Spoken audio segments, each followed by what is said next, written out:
পৰ্যায়ৰ নিৰ্বাচনৰ বাবে শাসক বিৰোধীৰ উভয় পক্ষৰ নেতা মন্ত্ৰী বিধায়কৰ মাৰাথন প্ৰচাৰ অব্যাহত আছে। গোৱালপাৰাত গুৱাহাটী লোকসভা সমষ্টিৰ বিজেপি প্ৰাৰ্থী বিজুলী কলিতা মেধিৰ নিৰ্বাচনী প্ৰচাৰ। দুধনৈ বিধানসভা সমষ্টিৰ অন্তৰ্গত ডোবাপাৰা, মৰনৈ, মাটিয়া আদি বিভিন্ন স্থানত প্ৰচাৰ সভা আৰু ৰাইজৰ সৈতে মত বিনিময় কৰে গুৱাহাটী লোকসভা সমষ্টিৰ প্ৰাৰ্থীগৰাকীয়ে। প্ৰচাৰ কাৰ্যৰ সমান্তৰালকৈ অঞ্চলটোৰ মঠ মন্দিৰসমূহতো সেৱা গ্ৰহণ কৰে প্ৰাৰ্থীগৰাকীয়ে।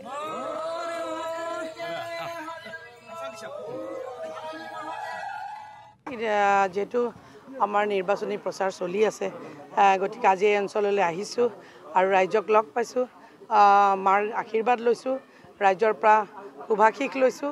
আশা কৰিছোঁ যে অহা 7 মে' তাৰিখে সকলোৱে যাতে ওলাই যায় আৰু তেওঁলোকে যাতে ভোটদান কৰে আৰু নৰেন্দ্ৰ মোদী ডাঙৰীয়াক তৃতীয়বাৰৰ বাবে প্ৰধানমন্ত্ৰী হিচাপে অধিষ্ঠিত কৰে। হয়, আজি আমি গোটেই দিনটো আমি এই দুধনৈ সমষ্টিত থাকিম।